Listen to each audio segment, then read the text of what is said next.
Muy bien, vamos a compartir la palabra del Señor en esta mañana. Y estamos viendo en estas semanas una serie de enseñanzas acerca de ser como ¿quién tenemos que ser? El Señor. Como el Señor Jesús. Porque la meta de todo creyente, la meta de todo cristiano es esa, precisamente, ser como el Señor Jesús. La primera semana, si ustedes recordarán o si me ayudan a recordar, hemos visto el hecho de ser como Jesús en el sentido de su hablar. Claro. Es decir, hablar como Él hablaba. Y vimos esa primera semana que el Señor Jesús por general le hablaba a las multitudes, pero también de vez en cuando hablaba personalmente con algunas personas. Y su hablar no era, disculpa, amigo, no es que quiera molestarte, no es que quiera pasarme de vivo contigo, no pienses mal, sino que, no sé, sin ofender, ¿podría ser que me sigas? ¿Así hablaba Él? De ninguna manera. Él decía, sígueme. Él decía, sé sano. Él decía, esta noche voy a cenar contigo en tu casa. Y así, hablaba personalmente. Ese es su hablar. La segunda semana vimos el hecho de ser como Jesús, pero con respecto a su servicio. Como Él sirvió, así nosotros que tenemos que servir, porque el que no vive para servir, no sirve para vivir. Tenemos que servir todo el tiempo. Y hoy vamos a ver la tercera parte de esa serie de enseñanzas, que es ser como Jesús en su devoción. Ayúdenme a decir la palabra devoción. Tenemos que ser tan devotos como el Señor Jesús lo era. Pero ¿qué significa la palabra devoto? De hecho, la palabra devoto no aparece muchas veces en la Biblia. Vamos a empezar leyendo un versículo del Evangelio según Juan, el capítulo 4, comenzando en el versículo 31. Entre tanto, los discípulos le rogaban diciendo, Rabí. Rabí ya sabemos que significa maestro. Rabí, come. Él les dijo, yo tengo una comida que comer que vosotros no sabéis. Entonces los discípulos decían unos a otros, ¿le habrá traído alguien de comer? Jesús les dijo, mi comida es que haga la voluntad del que me envió y que acabe su obra. Es decir, para el Señor Jesús, su todo en la vida, su comida, su desayuno, su almuerzo, su cena, su respirar, su levantarse, su acostarse, todo en su vida giraba en torno a hacer la voluntad del Padre. Y eso significa devoción.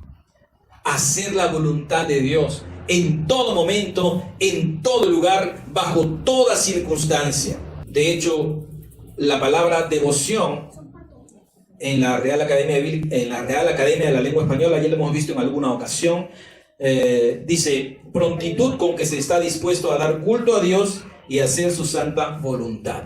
Eso, así define la Real Academia la palabra devoción. Lo voy a decir otra vez. Prontitud con que se está dispuesto a dar culto a Dios y a hacer su santa voluntad. ¿Cuántos quieren adorar a Dios siempre? Amén. Eso es ser devoto. ¿Cuántos quieren hacer la voluntad de Dios siempre? Amén. Eso es ser devoto. Pero no todos los devotos están en la misma escala. Unos son más devotos que otros. Unos están más prestos, más prontos a adorar, a servir, a bendecir al Señor. Otros no tanto. Otros como que se olvidan de Dios en su vida. Lo tienen presente, pero no tan presente. Y más que todo lo tienen presente, ¿saben cuándo? ¿En qué posición? Cuando tiembla la tierra. Tiembla la tierra, pero no un temblorcito, porque a muchos nos gustan los temblores. Yo lo confieso, a mí me gusta que se mueva, así que chévere. Medio raro. Te dan risa cuando se despiertan los demás. Se desespera. Ok, pero cuando el temblorcito se convierte en algo mucho más fuerte, se convierte en un terremoto, ahí ya la risa se desdibuja y empieza la preocupación. Especialmente aquellos que tienen casas no tan fuertes que digamos, que hay, y como que empiezan a caerse las cosas de los estantes. ¿Les ha pasado que en un temblor fuerte se les ha caído un vaso, un plato así? Asusta, ¿no? Cuando la tierra tiembla fuerte, cuando hay un terremoto, ahí la gente se acuerda de Dios. ¡Ay, Dios mío, ayúdanos, Padre, ayúdanos! Pero el resto de los días del año, Ni se acordaron. O cuando están enfermos, ay de mí. Cuando alguien está enfermo y te duele. ¿Cuántos les ha pasado que están en estado enfermos y han tenido un dolor insoportable? Creo que a todos, ¿no? A todos. Aparte de lo natural, porque por ejemplo cuando una mujer va a dar a luz, es natural que le duela, ¿no? Pero no estoy hablando de eso, estoy hablando de un dolor por enfermedad. Digamos que por ejemplo tengas piedras en la vesícula, por ejemplo. Y lo digo por experiencia. Es un dolor horrible, inexplicable, no sé por qué te duele. Entonces, ¿me duele aquí? ¿O será que es acá? ¿O será que es más arriba? Porque es un, no sé cómo se le llama esa palabra, cuando es un dolor reflejo. Es un dolor reflejo, gracias, Kelly. No sabes dónde te duele. Y a veces ese dolor es tan fuerte que te pones una inyección y no te pasa. Tomas una pastilla y no te pasa. Tu pareja te hace un masaje y no te, peor todavía, bueno, deja que me toque. No quieres saber nada con nadie. Y a veces llega un dolor tan fuerte y tan desesperante que uno dice, Dios mío, basta ya. Basta, Señor, ayúdame, ayúdame por favor. Y algunos, peor aún, llegan hasta decir, Señor, te suplico, te ruego que me quites la vida porque prefiero morir antes que continuar con este dolor. Yo no sé si a ustedes les ha pasado, pero a nosotros los humanos sí nos pasa. Y en esos momentos en los cuales estamos con un dolor intenso, ahí nos acordamos de Dios. Pero ¿por qué no nos acordamos cuando las cosas van bien? O cuando no tenemos dinero, cuando no tenemos fondos, cuando hemos llegado al fondo de la fosa. Ya no hay un lugar más a donde descender. Ahí nos acordamos de Dios. ¿Por qué no nos acordamos del Señor cuando todo va bien? Cuando hay salud, cuando la billetera está llena, cuando podemos darnos el lujo de salir de viaje, etc. ¿Por qué no nos acordamos ahí? Entonces podríamos llegar a decir que estar enfermo, estar en dolor, estar en desgracia o estar en pobreza es a veces una bendición, porque es un vehículo para acercarnos a Dios. Así que la gente muchas veces es devota cuando las cosas van mal, pero no es devota cuando las cosas están bien. Sin embargo, para el Señor Jesús era su comida. Decía él en su palabra que acabamos de leer, mi comida es que haga la voluntad del que me envió y acabe su obra. Su pensar era eso. Su vida era eso. Toda su vida era ser devoto a Dios, el Padre. Alguien podría decir, sin embargo, bueno, para el Señor Jesús era fácil ser devoto porque su ministerio solamente duró 3 años y medio. Así que, bueno, 3 años y medio yo sí podría ser devoto. Pasan rapidito. Es decir, 1 año se pasa rápido, ¿no? A veces decimos, uy, faltan 3 años, pero con pestañeas, abro los ojos y ya pasaron los 3 años. Se va rápido, el tiempo se va rapidísimo. Y alguien podría decir, pues esto era fácil para él, solamente fueron 3 años. Pero no, la devoción del Señor Jesús no solamente fue en sus 3 años y medio de ministerio, sino que fue durante toda su vida. Ahora, la Biblia no nos narra acontecimientos de la vida previa al ministerio del Señor Jesús, solamente algunos cuantos versículos. Por ejemplo, supongo que ustedes cuando la Biblia nos enseña que el Señor Jesús, cuando tenía 12 años, ¿qué hizo? Subió al templo con sus padres como era de costumbre y comenzó a debatir con los rabinos a pesar de su corta edad. Ahora, hay una religión por ahí que no voy a decir el nombre, que dice que el Señor Jesús viajó a América y estando en América le predicó el evangelio a los aztecas y a los zacatecas y a los discotecas y hasta a los karatecas. Y bueno, esa es una blasfemia. Es una blasfemia porque la Biblia no nos enseña eso. Y si quisiese enseñarnos, nos lo diría. Y esta religión dice, bueno, como la Biblia no dice, o como el Evangelio no dice el viaje de Jesús a Sudamérica, entonces vamos a tener otro Evangelio. Y el título de su libro es ese, Otro Evangelio de Jesucristo. ¿Saben de quién estamos hablando? Ustedes sí saben. Algunos saben. Es la religión más peligrosa del mundo. Es la religión más rica del mundo. No existe en el mundo entero una religión que tenga tan gran cantidad de miles de millones de dólares en su haber. Y de hecho, es la religión cristiana más grande del mundo también. Me estoy refiriendo a la Iglesia de Jesucristo de los Santos de los Últimos Días, los mormones, que no son otra cosa que los masones. La masonería es lo mismo que el mormonismo. Hasta en su ropa interior están los símbolos masones. Una escuadra y un ojo. Y dicen que el arquitecto del universo, sí, claro. El arquitecto del universo es Dios. Y como él es un arquitecto, él utiliza una escuadra. Entonces, dato curioso. Todo mormón usa la misma ropa interior. Todos. La ropa interior de los mormones es enteriza. Nosotros usamos un polo, ¿no? Yo uso un polo como este. Un polo blanco, ¿no? Esto, tú no usas polo. Uso un polo para que se vea más bonita la camisa. Así me enseñó mi esposa. Pero el polo termina aquí, ¿no? Pues el polo de los mormones no termina aquí. Continúa hasta aquí. Y cubre todas sus partes íntimas. Es un enterizo. Y cuando van al baño a hacer sus necesidades, tienen dos botoncitos aquí, los varones. Y se lo abren y hacen su necesidad. Y también tienen dos botoncitos aquí. Que se lo abren y se sientan. No se lo sacan ni para dormir. Solo se sacan la ropa interior para bañarse.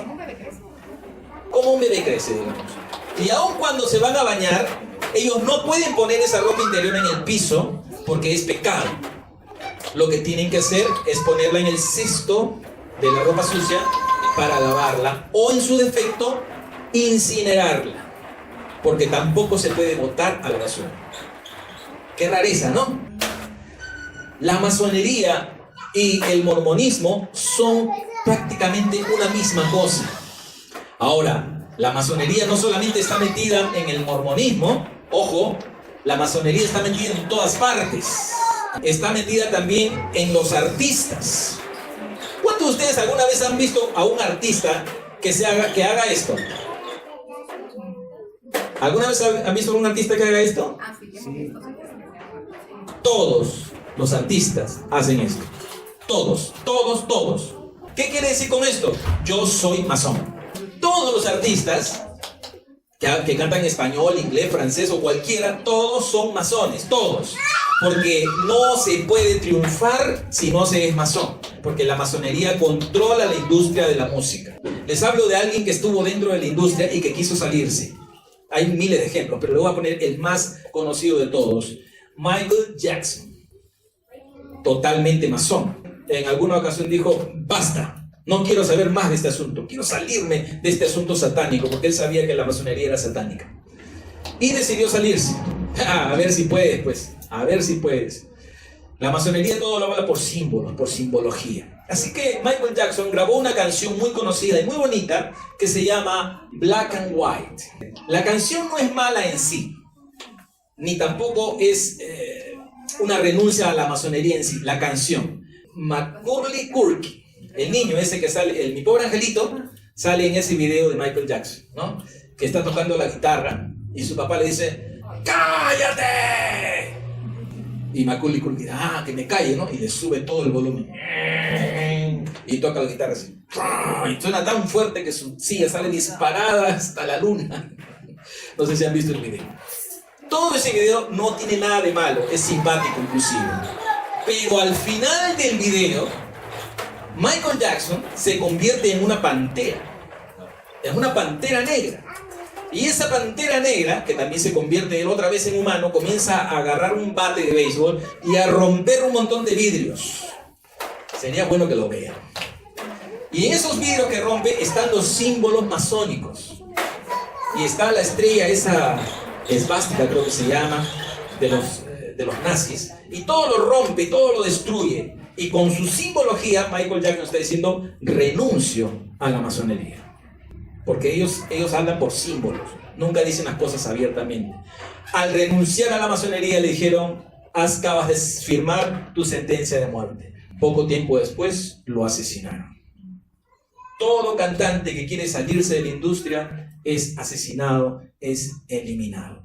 Así que la masonería está dentro de la industria de la música. Está dentro de los mormones, también está dentro de los testigos de Jehová. Y ahora quiero decir la cosa más loca y más peligrosa que jamás he dicho en toda mi vida, y esto lo vamos a sacar por YouTube. La iglesia evangélica también está infestada con la masonería. Y les digo cómo. Les explico cómo. La iglesia cristiana siempre ha creído en la palabra de Dios. Y solo la palabra de Dios. De hecho, cuando nació la iglesia evangélica, con los reformadores, ellos dijeron que había solamente la sola escritura, solo fe, solo Cristo salva. Las 5 solas. Entonces ellos creían en solamente la escritura. Pero vino una persona que enseñó acerca de una nueva doctrina que no era la escritura, que era la doctrina del dispensacionalismo. Y el que escribió el dispensacionalismo era masón. Y esta enseñanza la redactó un hombre que se llamó Scofield. Y Scofield hizo una Biblia que se llamó así, la Biblia anotada por Scofield. Texto 100% masón. Entonces ingresa la Biblia a la iglesia evangélica, y los que leían la Biblia y leían las notas de Scofield, leían esas notas como si fueran palabra de Dios también. Y hoy en día, más del 60% de las iglesias evangélicas creen en el dispensacionalismo, que es una doctrina masónica. Entonces, ¿cómo ingresa la masonería a la iglesia cristiana? A través de la Biblia Scofield. Toda la masonería está en todas partes, está en las noticias, en los colegios. La ideología de género es una doctrina masónica. La inclusión en el lenguaje es una doctrina masónica. Todo en el mundo está infestado de la masonería, todo. Lo único que no está infestado de la masonería es la verdadera iglesia del Señor Jesús. ¿Y cuál es la verdadera iglesia del Señor Jesús? No tiene nombre. No tiene denominaciones, no tiene nomenclatura, simplemente la Biblia dice, conoce el Señor a los que son suyos. Es decir, cuando uno es de Cristo, Él es pueblo de Dios. No importa en qué lugar del mundo esté, no importa dónde se reúna, si tú eres de Cristo, tú eres pueblo de Dios. Solo tú estás libre de la masonería. El resto, dice el Señor Jesús, el mundo entero está bajo el maligno. La masonería es la religión del diablo, del enemigo de Dios. Bien, me he gastado bastante tiempo en decirle todo esto, y todo esto no estamos en la prédica, pero volvamos a la prédica. Estamos diciendo que tenemos que ser tan devotos como el Señor Jesús. Y hemos dicho, según la Real Academia Española, que la palabra devoción significa prontitud con la que se está dispuesto a darle culto a Dios y hacer su voluntad. La palabra devoción en griego dice eusebes. De ahí viene la palabra Eusebio. ¿Alguien conoce a alguien que se llama Eusebio? Yo también. ¿Qué significa eusebes o Eusebio? Es una palabra que está compuesta de dos. El primer compuesto es eu, que significa bueno, y la otra palabra es sebomal, que significa adorar, honrar. Bueno y adorar, honrar. Es decir, Eusebio o Eusebes es la palabra, es aquella persona que en su buena voluntad adora al Señor, le sirve al Señor, le sirve a Dios con ánimo pronto, prontamente. Eso significa devoto, Eusebes. El Señor Jesús servía a Dios con ánimo pronto. La palabra Eusebes aparece 3 veces en el Nuevo Testamento. En Hechos capítulo 10 dice, había en Cesarea un hombre llamado, ¿cómo se llamaba? Cornelio, centurión de la compañía llamada la Italiana, piadoso, ahí está la palabra Eusebes, piadoso y temeroso de Dios con toda su casa, y que hacía muchas limosnas al pueblo y oraba a Dios siempre. Versículo 3. Este vio claramente en una visión como a la hora 9 del día, que un ángel de Dios entraba donde él estaba y le decía, Cornelio. Él mirándole fijamente y atemorizado dijo, ¿qué es, Señor? Él le dijo, tus oraciones y tus limosnas han subido para memoria delante de Dios. Envía pues ahora hombres a Jope y haz venir a Simón, el que tiene por sobrenombre Pedro. Este posa en casa de cierto Simón curtidor, que tiene su casa junto al mar. Él te dirá lo que es necesario que hagas. Ido el ángel que hablaba con Cornelio, Este llamó a 2 de sus criados y un ¿qué? Devoto soldado de los que le asistían, a los cuales envió a Jope después de haberle contado todo. Entonces en el versículo 2 aparece la palabra piadoso, y en el versículo 7 aparece la palabra devoto. Pero en griego no hay distinción entre una y otra, es la misma palabra. ¿Cuál es? Eusebes. Acuérdense de Eusebio. ¿Y qué cosa quiere decir devoto? Que tengo que servir a Dios, que esa sea mi comida, que esa sea mi bebida, que ese sea mi alimento, adorar a Dios, bendecir su santo nombre. Cada mañana que me levante decir, gracias Señor por la vida, gracias por la salud, gracias por mi familia, gracias por la casa, gracias por todas las cosas, aún gracias por las cosas que no tengo, porque las cosas que no tienes son a veces instrumentos para que tú te vuelvas de todo corazón al Señor. Así que bueno, ahí estaban las 2 veces que aparece en Hechos, y la tercera vez aparece en 2 de Pedro capítulo 2 versículo 4, dice: porque si Dios no perdonó a los ángeles que pecaron, sino que arrojándolos al infierno, los entregó a prisiones de oscuridad para ser reservados al juicio. Y si no perdonó al mundo antiguo, sino que guardó a Noé, pregonero de justicia, con otras 7 personas, trayendo el diluvio sobre el mundo de los impíos. Y si condenó por destrucción a las ciudades de Sodoma y de Gomorra, reduciéndolas a cenizas. Versículo 7. Y libró al justo Lot, abrumado por la nefanda conducta de los malvados, porque este justo que moraba entre ellos afligía cada día su alma justa, viendo y oyendo los hechos inicuos de ellos. Versículo 9. Sabe el Señor librar de tentación a los piadosos y reservar a los injustos para el castigo en el día del juicio. ¿A quién sabe librar el Señor? A los piadosos. ¿Y saben cómo se dice piadoso en griego? Acuérdense del nombre. Eusebes. Eso es piadoso. Eso es devoto. Eusebes. ¿Qué pasa con los piadosos? Dice, versículo 9, el Señor los librará de la tentación. ¿Y qué pasa con los que no son piadosos? Los reservará para el castigo en el día del juicio. ¿Cuántos quieren ir al castigo en el día del juicio? Nadie quiere ir al castigo en el día del juicio. ¿Qué entonces tengo que hacer para no ir al castigo? Ser Eusebes, ser piadoso, ser devoto. Claro que el Señor Jesús es el que nos ha librado del castigo, pero al ser librado por el Señor Jesús, entonces ahí tengo que ser Eusebes. Para terminar, vamos a ver la devoción del Señor Jesús en Hebreos capítulo 5. Hebreos capítulo 5, versículo 7, dice el autor de Hebreos: y Cristo, en los días de su carne, ofreciendo ruegos y súplicas con gran clamor y lágrimas al que le podía librar de la muerte, fue oído a causa de su temor reverente. Y aunque era hijo, por lo que padeció, aprendió la obediencia, y habiendo sido perfeccionado, vino a ser autor de eterna salvación para todos los que le obedecen. Y fue declarado por Dios sumo sacerdote según el orden de Melquisedec. El versículo 7 nos decía, la última parte, fue oído a causa de su temor reverente.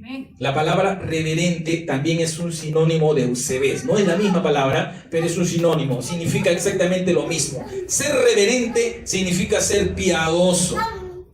¿Qué es ser reverente para nosotros los creyentes, para nosotros los cristianos? Ser reverente es respetar las cosas de Dios. Por ejemplo, cuando yo llego a la reunión, a la hora que comienza la reunión o minutos antes, ¿estoy siendo respetuoso? ¿Estoy siendo reverente? Y si llego después de que ya ha empezado la reunión, ¿estaré siendo respetuoso y estaré siendo reverente? No, estoy siendo irreverente. Por eso es que el cristiano tiene que ser puntual, tiene que apartar su vida para el servicio de Dios, para la devoción a Dios. Llega el día domingo y salgo a trabajar porque el domingo es el día más chévere de la semana, porque ahí está la plata, ahí está el billete. ¿Estaré siendo reverente con respecto a eso? No, estoy siendo irreverente. El Señor dice, ocúpate de mis cosas, ocúpate de mi reino y yo me voy a ocupar de ti. No te preocupes, pierde cuidado. Pierde cuidado, iglesia. Honra al Señor, honra a Jehová, honra a Dios. y Él te honrará a ti. Sé reverente, sé piadoso, sé devoto. Y la devoción tiene que ser solamente a Dios y a únicamente a Dios. Dice el texto que acabamos de leer que el Señor Jesús aprendió obediencia, aprendió devoción. Y la obediencia y devoción del Señor Jesús, ¿a qué nos lleva a nosotros? Nos lleva, ayúdenme, a la salvación. Por la obediencia de Jesucristo, nosotros somos salvos. Por la devoción de Jesucristo, ayúdenme, nosotros somos salvos. Porque Cristo es el vencedor del Gólgota, el vencedor de la cruz. Pero antes de Cristo hubo otro que falló, que desobedeció, que cayó de la gracia de Dios. ¿A quién nos estamos refiriendo? A Adán. Es que Cristo es el segundo Adán. ¿Sabían eso? La Biblia lo dice así, que el Señor Jesús es el segundo Adán. Pero el segundo Adán, ¿qué fue? Fue reverente, fue piadoso, fue devoto, fue obediente. Y fue tan obediente que fue hasta la muerte y muerte de cruz. Pero el primer Adán no. El primer Adán fue desobediente. Y por culpa de la desobediencia del primer Adán, nosotros todos fuimos destituidos de la gloria de Dios. Todos. Porque en Adán todos nacemos bajo esa maldición del pecado. Pero Cristo nos redimió de esa maldición y nos dio una nueva vida, porque Cristo es el segundo Adán. 4 cosas en las cuales nosotros los creyentes tenemos que ser devotos. Número 1, el estudio de la palabra de Dios. Ayúdenme a repetirlo. Número 1, el estudio de la palabra de Dios. Número 2, la oración. Número 2, la oración. Número 3, la comunión. Número 3, la comunión. Y número 4, la misión. Número 4, la misión. ¿Cómo era el estudio del Señor Jesús? ¿Era estudioso de la palabra o no? Por supuesto, Él la conocía toda, de memoria, de principio a fin. Así que en cualquier situación, Él sabía sacar la palabra adecuada porque era estudioso. ¿Cómo era su oración? ¿Oraba el Señor Jesús? Todos los días de su vida doblaba sus rodillas y clamaba a Dios el Padre. No entendemos muy bien esto de cómo Él, siendo Dios, oraba a Dios. No lo entendemos muy bien. Pero lo que tenemos que entender es que Él se hizo total y 100% hombre. Y como era hombre, necesitaba las cosas espirituales. Número 3, su comunión. Tenía una comunión con Dios todos los días de su vida. Y número 4, su misión. Todo lugar a donde Él iba era para cumplir la misión del Padre, que era proclamar el Evangelio de Jesucristo. Por tanto, amados hermanos, tenemos que ser como el Señor Jesús en cuanto a su devoción, que es servir a Dios, que es adorar a Dios prontamente todos los días de nuestra vida.